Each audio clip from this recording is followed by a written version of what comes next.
歡迎嚟到 MARIA 英文讀書會。今日同你哋讀 Harry Potter and the Philosopher's Stone by J.K. Rowling。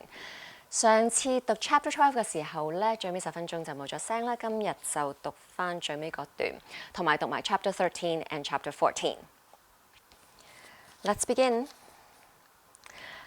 How long he stood there, he didn't know. The reflections did not fade, and he looked and looked until a distant noise brought him back to his senses. He couldn't stay here. He had to find his way back to bed.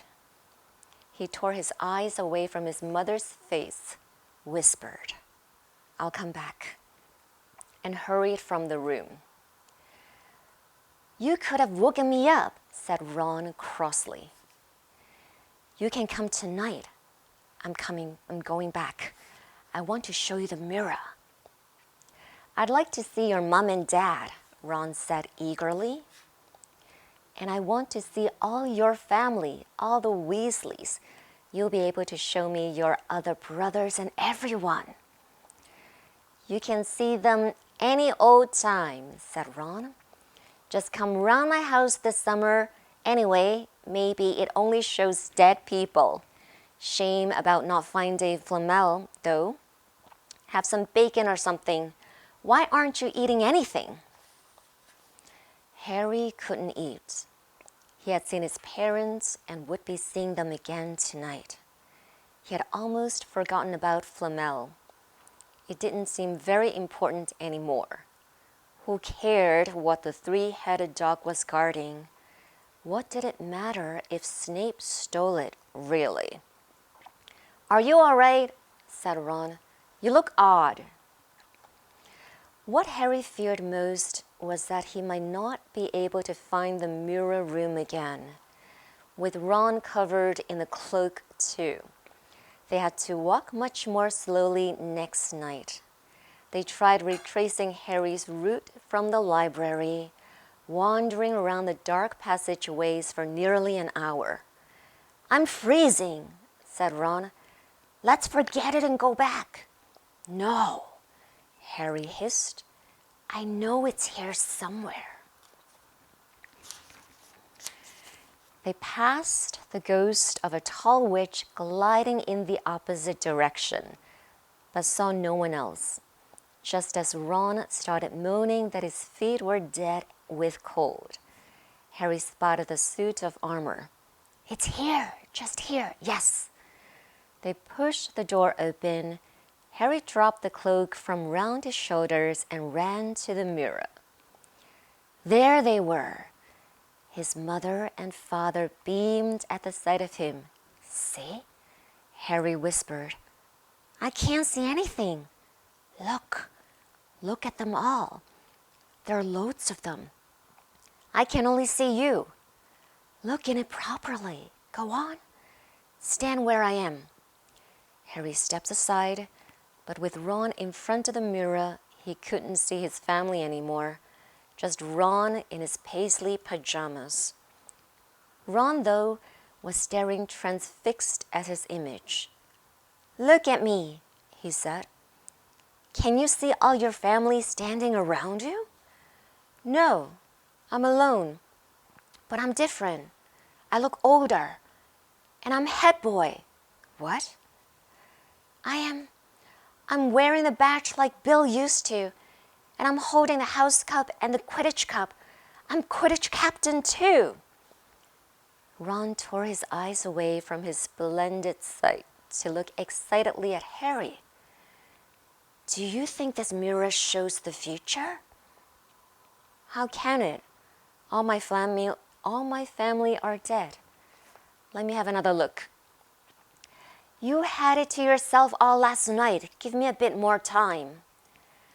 "You're only holding the Quidditch cup. What's interesting about that? I want to see my parents." "Don't push me." A sudden noise outside in the corridor put an end to their discussion.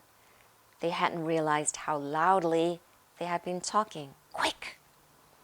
Ron threw the cloak back over them as the luminous eyes of Mrs. Norris came round the door. Ron and Harry stood quite still. both thinking the same thing. Did the cloak work on cats? After what seemed an age, she turned and left. This isn't safe. She might have gone for a filch. I bet she heard us. Come on. And Ron pulled Harry out of the room. The snow still hadn't melted next morning. Want to play chess, Harry? Said Ron. No. Why don't we go down and visit Hagrid? No, you go. I know what you're thinking about, Harry. That mirror. Don't go back tonight. Why not? I don't know. I've just got a bad feeling about it. And anyway, you've had too many close shaves already. Filch, Snape, and Mrs. Norris are wandering around. So what if they can't see you? What if they walk into you? What if you knock something over? You sound like Hermione. I'm serious, Harry. Don't go. But Harry only had one thought in his head, which was to get back in front of the mirror, and Ron wasn't going to stop him. That third night, he found his way more quickly than before. He was walking so fast he knew he was making more noise than was wise, but he didn't meet anyone. And there were his mother and father smiling at him again, and one of his grandfathers nodding happily. Harry sank down to sit on the floor in front of the mirror. There was nothing to stop him staying here all night with his family. Nothing at all, except, "So, back again, Harry?" Harry felt as though his insides had turned to ice. He looked behind him. Sitting on one of the desks by the wall was none other than Albus Dumbledore. Harry must have walked straight past him, so desperate to get to the mirror he hadn't noticed. I didn't see you, sir."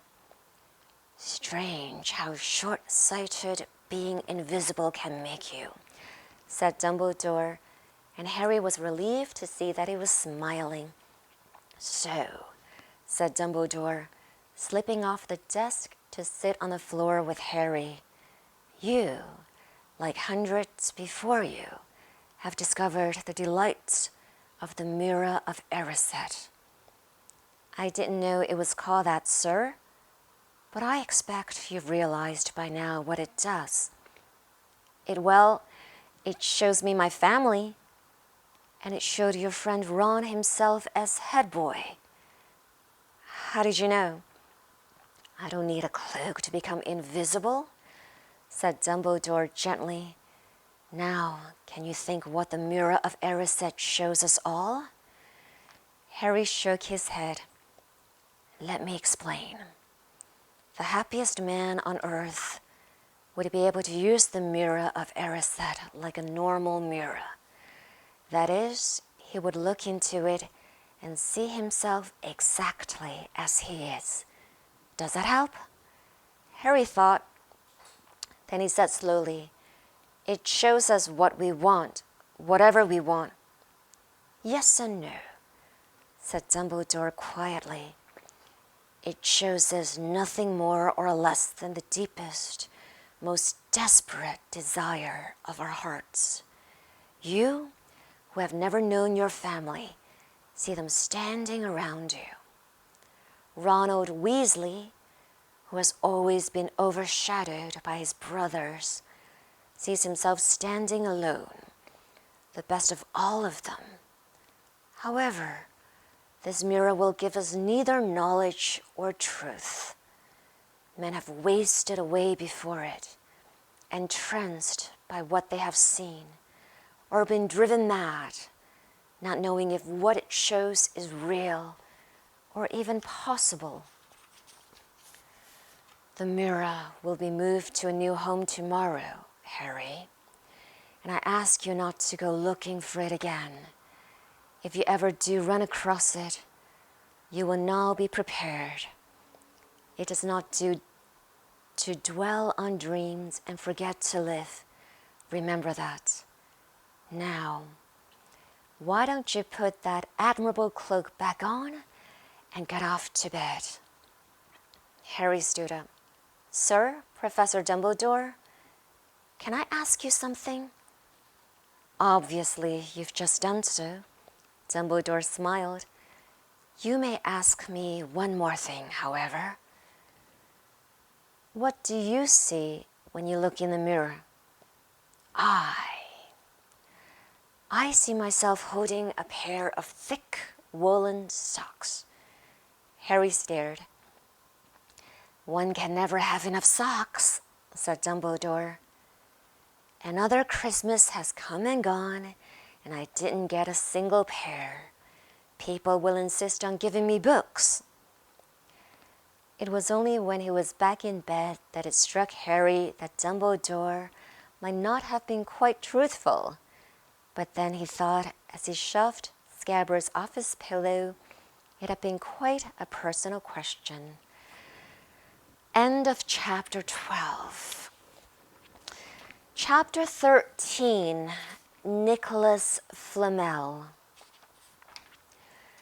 Dumbledore had convinced Harry not to go looking for the Mirror of Erised again, and for the rest of the Christmas holidays, the invisibility cloak stayed folded at the bottom of his trunk.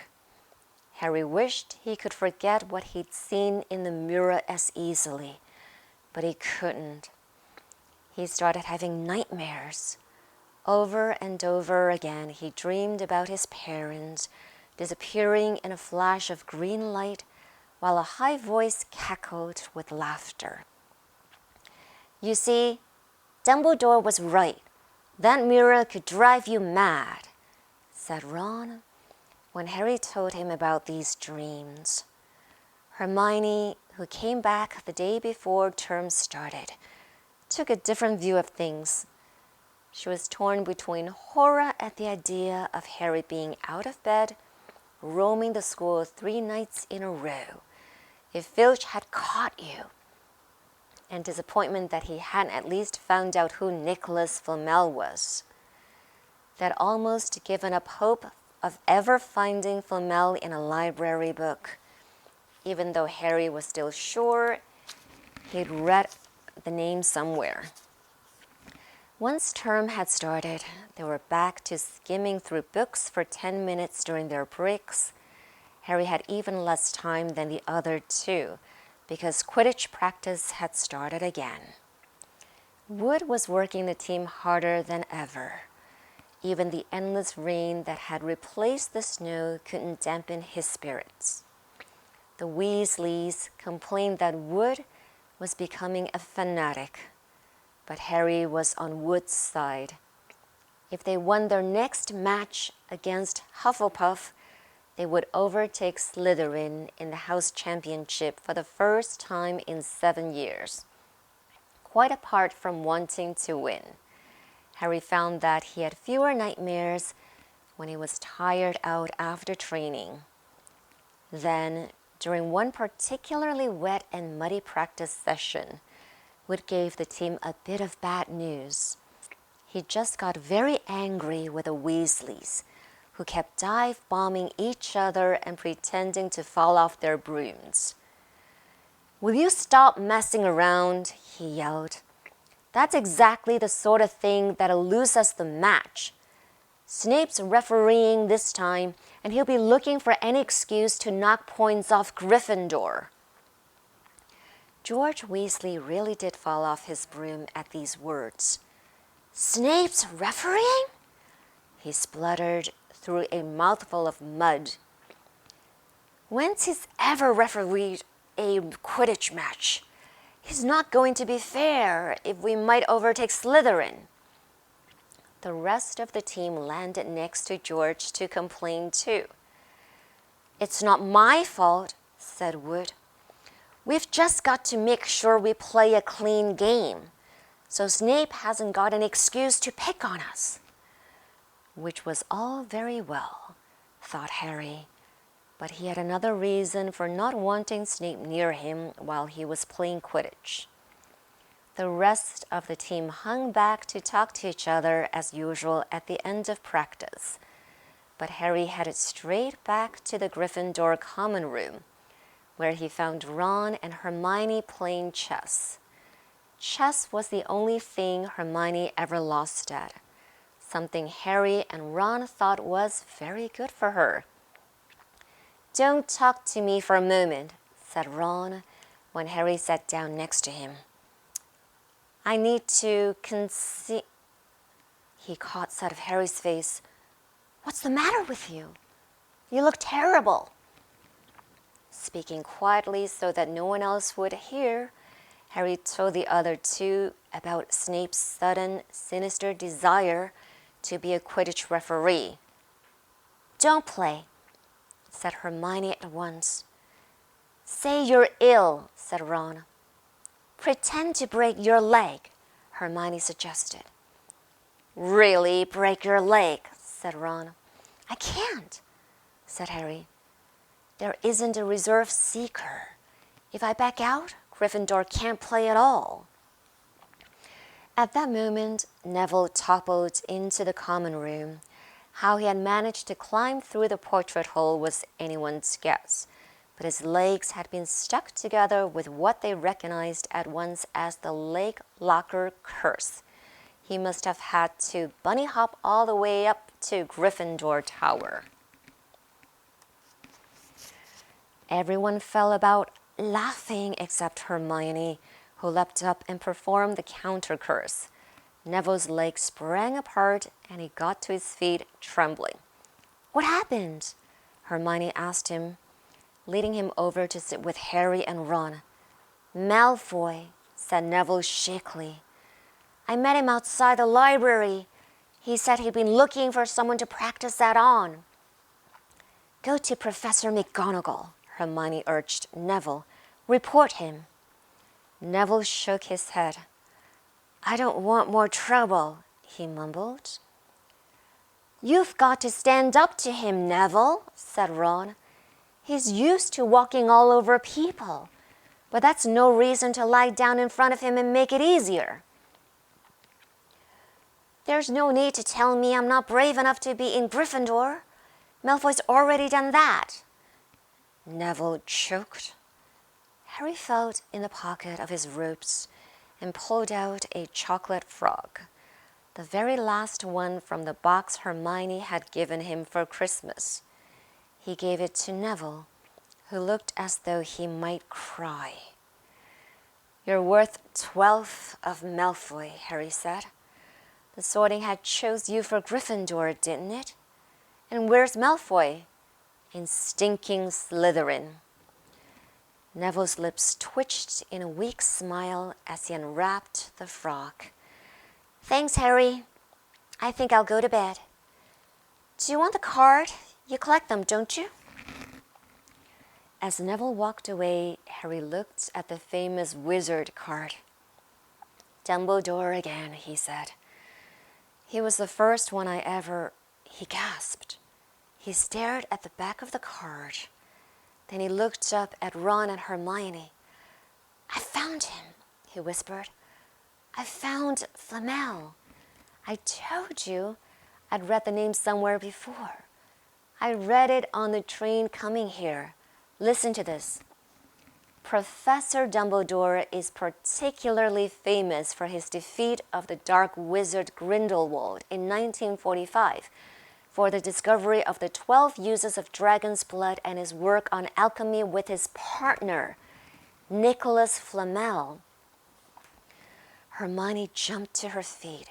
She hadn't looked so excited since they'd got back the marks for their very first piece of homework.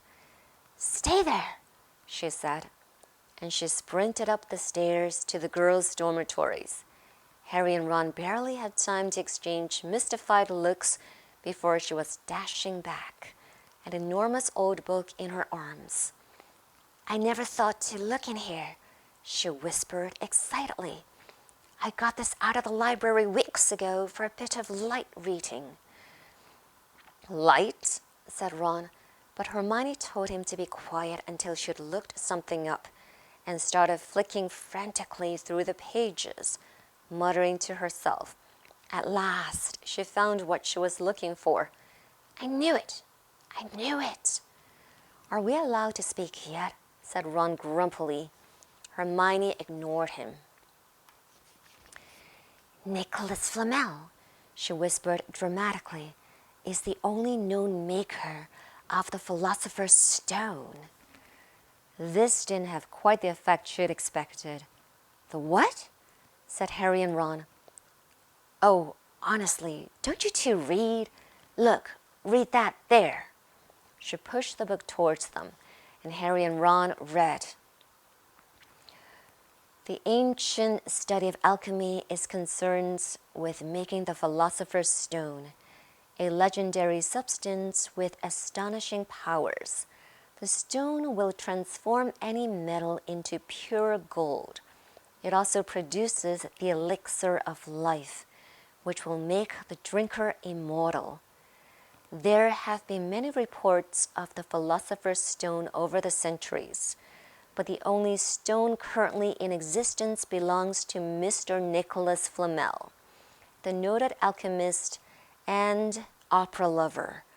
Mr. Flamel, who celebrated his 665th birthday last year, enjoys a quiet life in Devon with his wife, Perenelle, 658.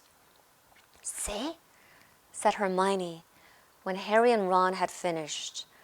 The dog must be guarding Flamel's Philosopher's Stone. I bet he asked Dumbledore to keep it safe for him, because they're friends and he knew someone was after it. That's why he wanted the stone moved out of Gringotts. A stone that makes gold and stops you ever dying? Said Harry. No wonder Snape's after it. Anyone would want it. And no wonder we couldn't find Flamel in the study of recent developments in wizardry, said Ron. He's not exactly recent if he's 665, is he?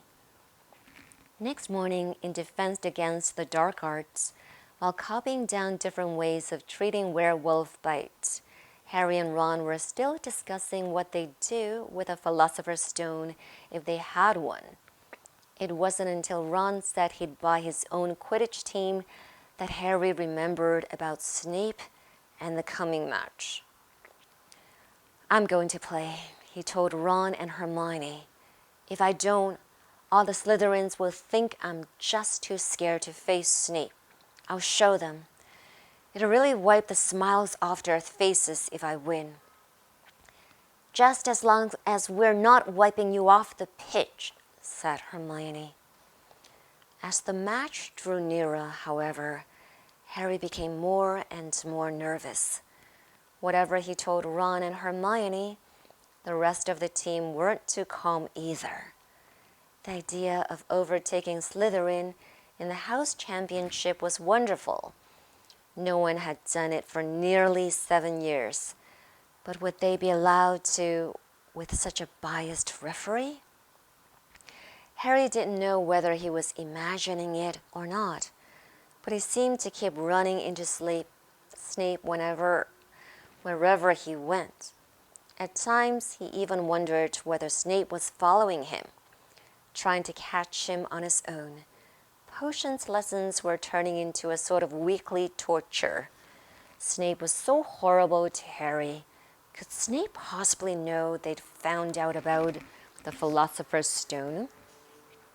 Harry didn't see how he could, yet he sometimes had the horrible feeling that Snape could read minds. Harry knew when he wished Tim good luck outside the changing rooms next afternoon that Ron and Hermione were wondering whether they'd ever see him again alive. This wasn't what you'd call comforting. Harry hardly heard a word of Wood's pep talk as he pulled on his Quidditch ropes and picked up his Nimbus 2000.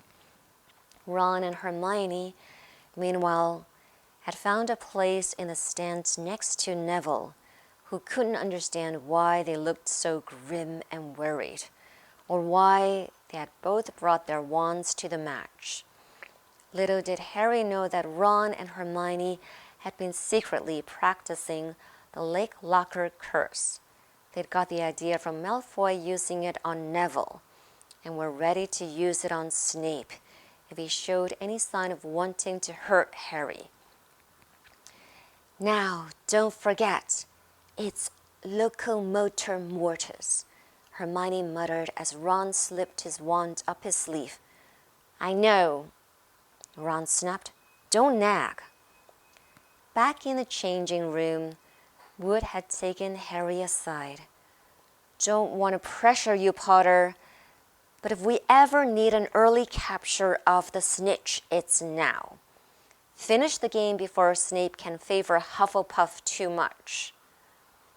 The whole school's out there, said Fred Weasley, peering out of the door. Even blimey, Dumbledore's come to watch. Harry's heart did a somersault. Dumbledore? He said, dashing to the door to make sure. Fred was right. There was no mistaking that silver beard. Harry could have laughed out loud with relief. He was safe. There was simply no way that Snape would dare to try and hurt him if Dumbledore was watching. Perhaps that was why Snape was looking so angry as the teams marched onto the pitch, something that Ron noticed too. I've never seen Snape look so mean, he told Hermione. Look, they're rough. Ouch! Someone had poked Ron in the back of the head. It was Malfoy. Oh, sorry, Weasley. Didn't see you there. Malfoy grinned broadly at Crabbe and Goyle. Wonder how long Potter's going to stay on his broom this time. Anyone want to bet? What about you, Weasley? Ron didn't answer. Snape had just awarded Hufflepuff a penalty because George Weasley had hit a bludger at him. Hermione, who had all her fingers crossed in her lap, was squinting fixedly at Harry, who was circling the game like a hawk, looking for the snitch. You know how I think they choose people for the Gryffindor team? Said Malfoy loudly a few minutes later, as Snape awarded Hufflepuff another penalty for no reason at all. It's people they feel sorry for. See? There's Potter, who's got no parents. Then there's the Weasleys, who've got no money. You should be on the team, Longbottom. You've got no brains. Neville went bright red, but turned in his seat to face Malfoy. I'm worth 12 of you, Malfoy, he stammered. Malfoy, Crabbe, and Goyle howled with laughter, but Ron, still not daring to take his eyes from the game, said, You tell him, Neville. Longbottom, if brains were gold, you'd be poorer than Weasley, and that's saying something. Ron's nerves were already stretched to breaking point with anxiety about Harry. I'm warning you, Malfoy. One more word. Ron, said Hermione suddenly. Harry, what? Where? Harry had suddenly gone into a spectacular dive, which drew gasps and cheers from the crowd. Hermione stood up, her crossed fingers in her mouth, as Harry streaked towards the ground like a bullet. You're in luck, Weasley. Potter's obviously spotted some money on the ground, said Malfoy. Ron snapped. Before Malfoy knew what was happening, Ron was on top of him, wrestling him to the ground. Neville hesitated, then clambered over the back of his seat to help. Come on, Harry, Hermione screamed, leaping onto her seat to watch as Harry sped straight at Snape. She didn't even notice Malfoy and Ron rolling around under her seat, or the scuffles and yelps coming from the whirl of fists that was Neville, Crabbe, and Goyle. Up in the air, Snape turned on his broomstick just in time to see something scarlet shoot past him, missing him by inches. Next second, Harry had pulled out of the dive, his arm raised in triumph, the snitch clasped in his hand. The stands erupted. It had to be a record. No one could ever remember the snitch being caught so quickly. Ron, Ron, where are you? The game's over. Harry's won. We've won. Gryffindor are in the lead, shrieked Hermione, dancing up and down on her seat and hugging Parvati Patil in the row in front. Harry jumped off his broom, a foot from the ground. He couldn't believe it. He'd done it. The game was over. It had barely lasted 5 minutes. As Gryffindors came spilling onto the pitch, he saw Snape land nearby, white-faced and tight-lipped. Then Harry felt a hand on his shoulder and looked up into Dumbledore's smiling face. "Well done," said Dumbledore quietly, so that only Harry could hear. "Nice to see you haven't been brooding about that mirror. Been keeping busy. Excellent." Snape spat bitterly on the ground. Harry left the changing room alone some time later to take his Nimbus 2000 back to the broom shed. He couldn't even remember feeling happier. He'd really done something to be proud of now. No one could say he was just a famous name anymore. The evening air had never smelled so sweet. He walked over the damp grass, reliving the last hour in his head, which was a happy blur. Gryffindors running to lift him on their shoulders, Ron and Hermione in the distance, jumping up and down, Ron cheering through a heavy nosebleed. Harry had reached the shed. He leant against the wooden door and looked up at Hogwarts, with its windows glowing red in the setting sun. Gryffindor in the lead. He'd done it. He'd shown Snape. And speaking of Snape, a hooded figure came swiftly down the front steps of the castle, clearly not wanting to be seen. It walked as fast as possible towards the Forbidden Forest. Harry's victory faded from his mind as he watched. He recognized the figure's prowling walk. Snape, sneaking into the forest while everyone else was at dinner. What was going on? Harry jumped back on his Nimbus 2000 and took off. Gliding silently over the castle, he saw Snape enter the forest at a run. He followed. The trees were so thick he couldn't see where Snape had gone. He flew in circles, lower and lower, brushing the top branches of trees until he heard voices. He glided towards them and landed noiselessly in a towering beech tree. He climbed carefully along one of the branches, holding tight to his broomstick, trying to see through the leaves. Below, in a shadowy clearing, stood Snape, but he wasn't alone. Quirrell was there too. Harry couldn't make out the look on his face, but he was stuttering worse than ever. Harry strained to catch what they were saying. "Don't know why you wanted to meet here, of all places, Severus." "Oh, I thought we'd keep this private," said Snape, his voice icy. "Students aren't supposed to know about the Philosopher's Stone after all." Harry leaned forward. Quirrell was mumbling something. Snape interrupted him. "Have you found out how to get past that beast of Hagrid's yet?" But Severus, You don't want me as your enemy, Quirrell," said Snape, taking a step towards him. I don't know what you know perfectly well what I mean." An owl hooted loudly, and Harry nearly fell out of the tree. He steadied himself in time to hear Snape say, "You little bit of hocus pocus." "I'm waiting." Very well," Snape cut in. "We'll have another little chat soon, when you've had time to think things over and decided where your loyalties lie." He threw his cloak over his head and strode out of the clearing. It was almost dark now, but Harry could see Quirrell, standing quite still as though he was petrified. "Harry, where have you been?" Hermione squeaked. "We won! You won! We won!"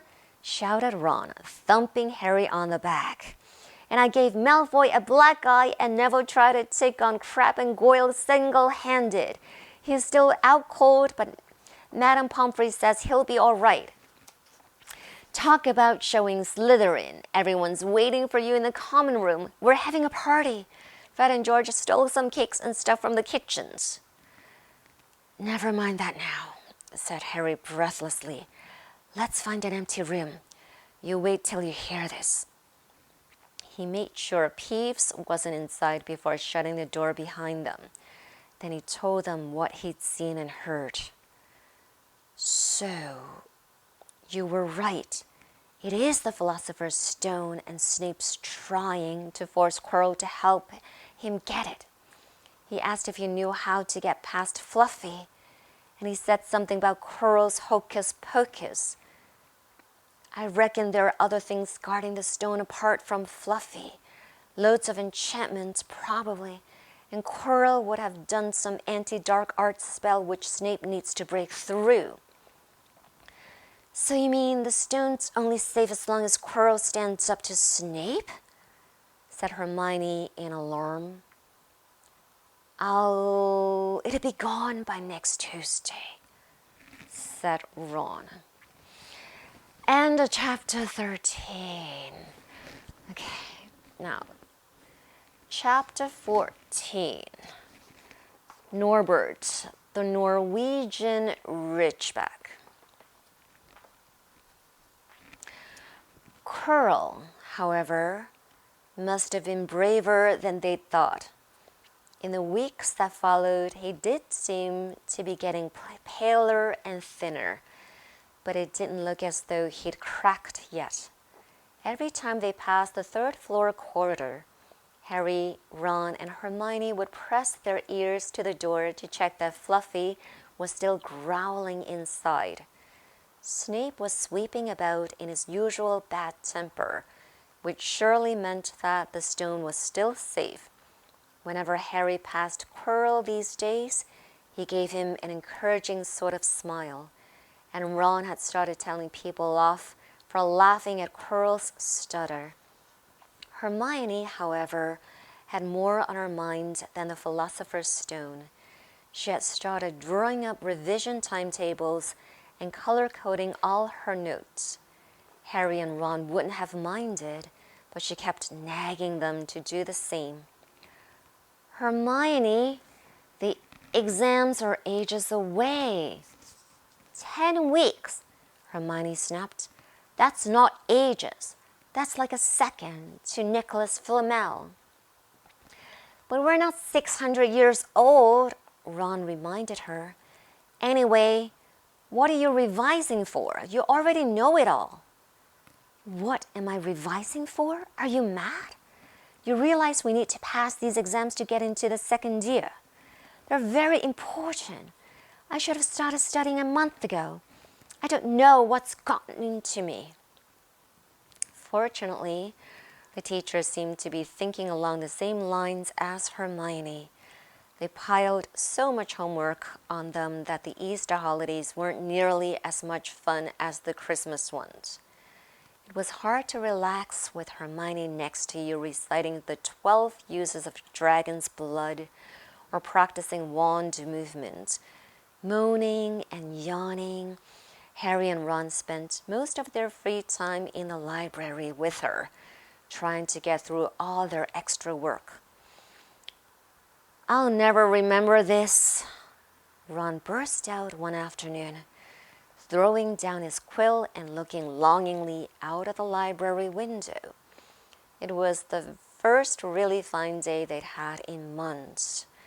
The sky was so clear, forget-me-not blue, and there was a feeling in the air of summer coming.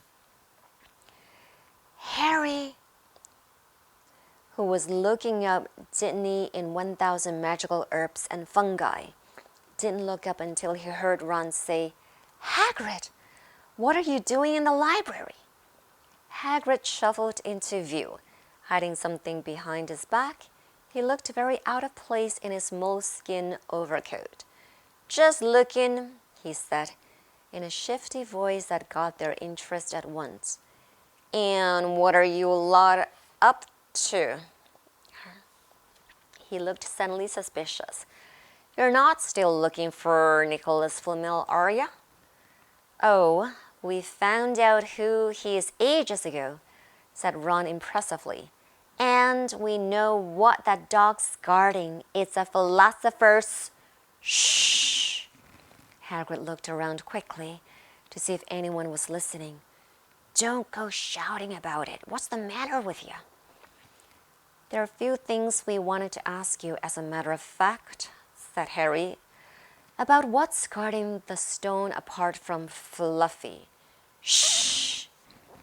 said Hagrid again. "Listen. Come and see me later. I'm not promising I'll tell you anything. Mind, but don't go rabbiting about it in here. Students aren't supposed to know. They'll think I've told you." "See you later then," said Harry. Hagrid shuffled off. "What was he hiding behind his back?" said Hermione thoughtfully. "Do you think it had anything to do with the stone?" "I'm going to see what section he was in," said Ron, who'd had enough of working. He came back a minute later with a pile of books in his arms and slammed them down on the table. "Dragons," he whispered. Hagrid was looking up stuff about dragons. "Look at these. Dragon species of Great Britain and Ireland, from egg to infernal, a dragon keeper's guide." "Hagrid's always wanted a dragon. He told me so the first time I've ever met him," said Harry. "But it's against our laws," said Ron. "Dragon breeding was outlawed by the Warlocks Convention of 1709. Everyone knows that. It's hard to stop muggles noticing us if we're keeping dragons in the back garden. Anyway, you can't tame dragons. It's dangerous. You should see the burns Charlie's got off wild ones in Romania." "But there aren't wild dragons in Britain," said Harry. "Of course there are," said Ron. "Common Welsh green and Hebridean blacks. The Ministry of Magic has a job hushing them up, I can tell you. Our lot have to keep putting spells on muggles who spotted them to make them forget." "So what on earth's Hagrid up to?" said Hermione. When they knocked on the door of the gamekeeper's hut an hour later, they were surprised to see that all the curtains were closed. Hagrid called, "Who is it?" before he let them in and then shut the door quickly behind them. It was stifling hot inside. Even though it was such a warm day, there was a blazing fire in the grate. Hagrid made them tea and offered them stewed sandwiches, which they refused. "So, you wanted to ask me something?" "Yes," said Harry. "There's no point beating about the bush. We were wondering if you could tell us what's guarding the Philosopher's Stone apart from Fluffy." Hagrid frowned at him. "Of course I can't," he said. "Number one, I don't know myself. Number two, you know too much already. So I wouldn't tell you if I could. That stone's here for a good reason. It was almost stolen out of Gringotts. I suppose you've worked that out all in all? Beats me how you even know about Fluffy." "Oh, come on, Hagrid. You might not want to tell us, but you do know. You know everything that goes on round here," said Hermione in a warm, flattering voice. Hagrid's beard twitched, and they could tell he was smiling. "We only wondered who had done the guarding, really," Hermione went on. "We wondered who Dumbledore had trusted enough to help him, apart from you." Hagrid's chest swelled at these last words. Harry and Ron beamed at Hermione. "Well, I don't suppose it could hurt to tell you that. Let's see. He borrowed Fluffy from me. Then some of the teachers did enchantment. Professor Sprout, Professor Flitwick, Professor McGonagall." He ticked them off on his fingers. "Professor Quirrell, and Dumbledore himself did something, of course. Hang on, I've forgotten someone. Oh yeah, Professor Snape." "Snape?" "Yeah. You're not still on about that, are ya? Look, Snape helped protect the stone. He's not about to steal it." Harry knew Ron and Hermione were thinking the same as he was. If Snape had been in on protecting the stone, it must have been easy to find out how the other teachers had guarded it. He probably knew everything, except it seemed Quirrell's spell and how to get past Fluffy. "You're the only one who knows how to get past Fluffy, aren't you, Hagrid?" said Harry anxiously. "And you wouldn't tell anyone, would you? Not even one of the teachers." "Not a soul knows except me and Dumbledore," said Hagrid proudly. "Well, that's something," Harry muttered to the others. "Hagrid, can we have a window open? I'm boiling." "Can't, Harry. Sorry," said Hagrid. Harry noticed him glance at the fire. Harry looked at it too. "Hagrid, what's that?" But he already knew what it was. In the very heart of the fire, underneath the kettle, was a huge black egg. "Ah," said Hagrid, fiddling nervously with his beard. "That's Where did you get it, Hagrid?" said Ron, crouching over the fire to get a closer look at the egg. "It must have cost you a fortune." "Won it," said Hagrid, "last night. I was down in the village having a few drinks and got into a game of cards with a stranger. Think he was quite glad to get rid of it, to be honest." "But what are you going to do with it when it's hatched?" said Hermione. "Well, I've been doing some reading," said Hagrid, pulling a large book from under his pillow.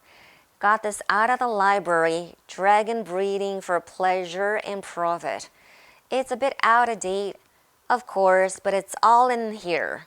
Keep the egg in the fire, 'cause their mothers breathe on 'em.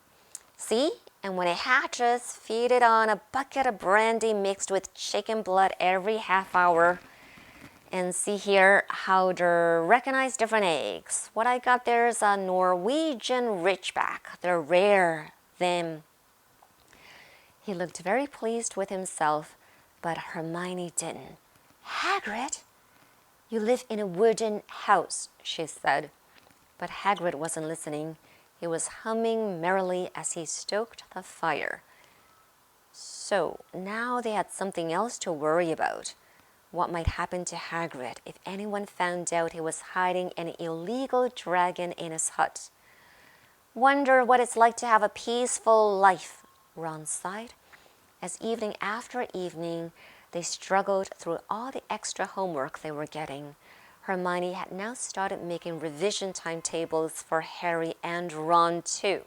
It was driving them mad. Then one breakfast time, Hedwig brought Harry another note from Hagrid. He had written only 2 words. "It's hatching." Ron wanted to skip herbology and go straight down to the hut. Hermione wouldn't hear of it. "Hermione, how many times in our lives are we going to see a dragon hatching?" "We've got lessons. We'll get into trouble. And that's nothing to what Hagrid's going to be in when someone finds out what he's doing." "Shut up," Harry whispered. Malfoy was only a few feet away, and he had stopped dead to listen. How much had he heard? Harry didn't like the look on Malfoy's face at all. Ron and Hermione argued all the way to herbology. And in the end, Hermione agreed to run down to Hagrid's with the other two during morning break. When the bell sounded from the castle at the end of their lesson, the three of them dropped their trowels at once and hurried through the grounds to the edge of the forest. Hagrid greeted them looking flushed and excited. "It's nearly out," he ushered them inside. The egg was lying on the table.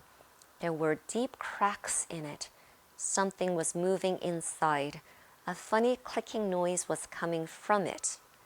They all drew their chairs up to the table and watched with bated breath. All at once, there was a scraping noise, and the egg split open. The baby dragon flopped onto the table. It wasn't exactly pretty. Harry thought it looked like a crumpled black umbrella. Its spiny wings were huge compared to its skinny jet body, and it had a long snout with wide nostrils, stubs of horns, and bulging orange eyes. It sneezed. A couple of sparks flew out of its snout. "Isn't it beautiful?" Hagrid murmured. He reached out a hand to stroke the dragon's head. It snapped at its fingers, showing pointed fangs. "Bless him! Look, he knows his mummy," said Hagrid. "Hagrid," said Hermione, "how fast do Norwegian ridgebacks grow exactly?" Hagrid was about to answer when the color suddenly drained from his face. He leapt to his feet and ran to the window. "What's the matter?" Someone was looking through the gap in the curtains. "It's a kid. He's running back to the school." Harry bolted to the door and looked out. Even at a distance, there was no mistaking him. Malfoy had seen the dragon. Something about the smile lurking on Malfoy's face during the next week made Harry, Ron, and Hermione very nervous. They spent most of their free time in Hagrid's darkened hut, trying to reason with him. "Just let him go," Harry urged. "Set him free." "I can't," said Hagrid. "He's too little. He'd die." They looked at the dragon. He had grown 3 times in length in just a week. Smoke kept furling out of its nostrils.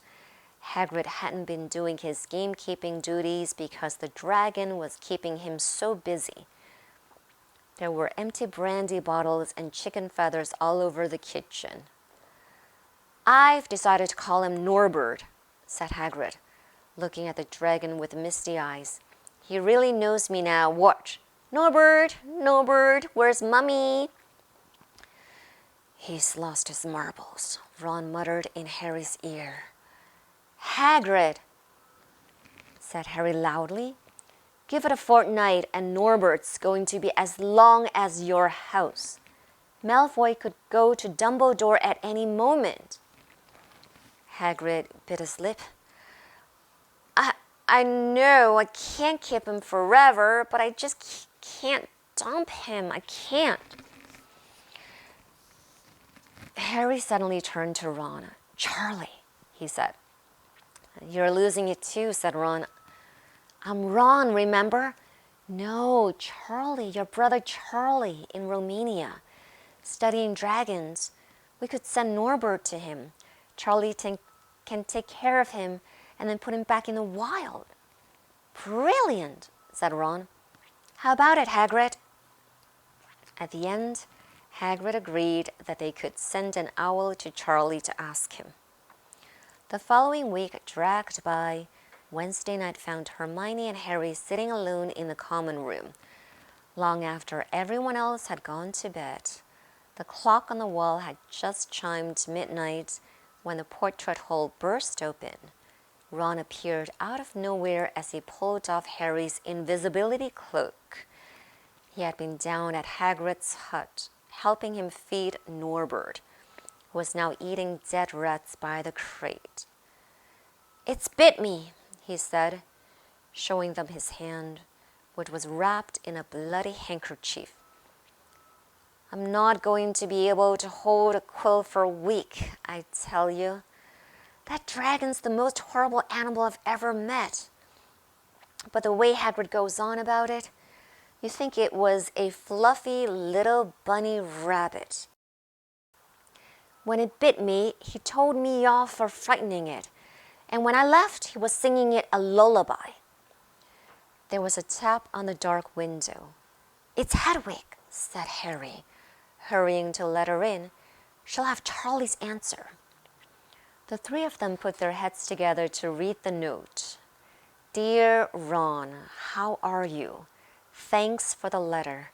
I'd be glad to take the Norwegian Ridgeback, but it won't be easy getting him here. I think the best thing will be to send him over with some friends of mine who are coming to visit me next week. Trouble is, they mustn't be seen carrying an illegal dragon. Could you get the Ridgeback up the tallest tower at midnight on Saturday? They can meet you there and take him away while it's still dark. Send me an answer as soon as possible. Love, Charlie." They looked at each other. "We've got the invisibility cloak," said Harry. "It shouldn't be too difficult. I think the cloak's big enough to cover two of us and Norbert." It was a mark of how bad the last week had been that the other two agreed with him. Anything to get rid of Norbert and Malfoy. There was a hitch. By next morning, Ron's bitten hand had swollen to twice its usual size. He didn't know whether it was safe to go to Madame Pomfrey. Would she recognize a dragon bite? By the afternoon, though, he had no choice.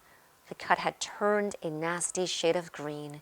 It looked as if Norbert's fangs were poisonous. Harry and Hermione rushed up to the hospital wing at the end of the day to find Ron in a terrible state in bed. "It's not just my hand," he whispered, "although that feels like it's about to fall off. Malfoy told Madame Pomfrey he wanted to borrow one of my books so he could come and have a good laugh at me. He kept threatening to tell her what really bit me. I've told her it was a dog, but I don't think she believes me. I shouldn't have hit him at the Quidditch match. That's why he's doing this." Harry and Hermione tried to calm Ron down. "It'll be over at midnight on Saturday," said Hermione. But this didn't soothe Ron at all. On the contrary, he sat bolt upright and broke into a sweat. "Midnight on Saturday?" he said in a hoarse voice. Oh no, I've just remembered. Charlie's letter was in that book Malfoy took. He's going to know where we're getting rid of... He's going to know we're getting rid of Norbert." Harry and Hermione didn't get a chance to answer. Madame Pomfrey came over at that moment and made them leave, saying Ron needed sleep. "It's too late to change the plan now," Harry told Hermione. "We haven't got time to send Charlie another owl, and this could be our only chance to get rid of Norbert. We'll have to risk it, and we'll have got the invisibility cloak. Malfoy doesn't know about that." They found Fang the boarhound sitting outside with a bandaged tail when they went to tell Hagrid, who opened a window to talk to them. "I won't let you in," he puffed. "Norbert's at a tricky stage, nothing I can't handle." When they told him about Charlie's letter, his eyes filled with tears, although that might have been because Norbert had just bitten him on the leg. It's all right. He only got my boot, just playing. He's only a baby after all." The baby banged its tail on the wall, making the windows rattle. Harry and Hermione walked back to the castle, feeling Saturday couldn't come quickly enough.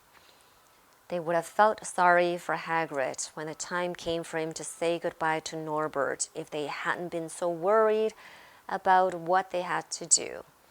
It was a very dark, cloudy night, and they were a bit late arriving at Hagrid's hut because they'd had to wait for Peeves to get out of their way in the entrance hall, where he'd been playing tennis against the wall. Hagrid had Norbert packed and ready in a large crate. "He's got lots of rats and some brandy for the journey," said Hagrid in a muffled voice, "and I've packed his teddy bear in case he gets lonely." From inside the crate came ripping noises that sounded to Harry as though Teddy was having his head torn off. "Bye-bye, Norbert," Hagrid sobbed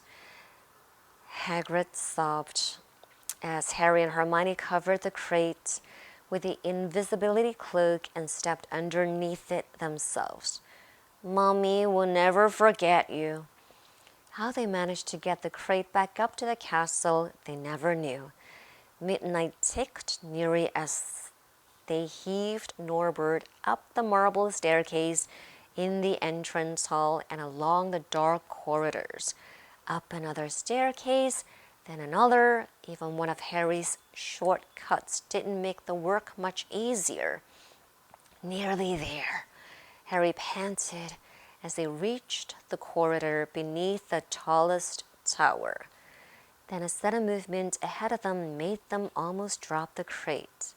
Forgetting that they were already invisible, they shrank into the shadows, staring at the dark outlines of two people grappling with each other 10 feet away. A lamp flared. Professor McGonagall, in a tartan dressing gown and a hairnet, had Malfoy by the ear. "Detention," she shouted. "And 20 points from Slytherin. Wandering around in the middle of the night. How dare you?" "You don't understand, Professor. Harry Potter's coming. He's got a dragon." "What utter rubbish. How dare you tell such lies? Come on, I shall see Professor Snape about you, Malfoy." The steep spiral staircase up to the top of the tower seemed the easiest thing in the world after that. Not until they'd stepped out into the cold night air did they throw off the cloak. Glad to be able to breathe properly again, Hermione did a sort of jig. "Malfoy's got detention," I could sing. "Don't," Harry advised her. Chuckling about Malfoy, they waited, Norbert thrashing about in his crate. About 10 minutes later, 4 broomsticks came swooping down out of the darkness. Charlie's friends were a cheery lot. They showed Harry and Hermione the harness they'd rigged up, so they could suspend Norbert between them. They all helped buckle Norbert safely into it, and then Harry and Hermione shook hands with the others and thanked them very much. At last, Norbert was gone. They slipped back down the spiral staircase, their hearts as light as their hands. Now that Norbert was off them, no more dragon. Malfoy in detention, what could spoil their happiness? The answer to that was waiting at the foot of the stairs. As they stepped into the corridor, Filch's face loomed suddenly out of the darkness. "Well, well, well," he whispered. "We're in trouble." They'd left the invisibility cloak on top of the tower. End of chapter 14. 好啦，Maria 英文讀書會今日又結束啦，我哋下次再見。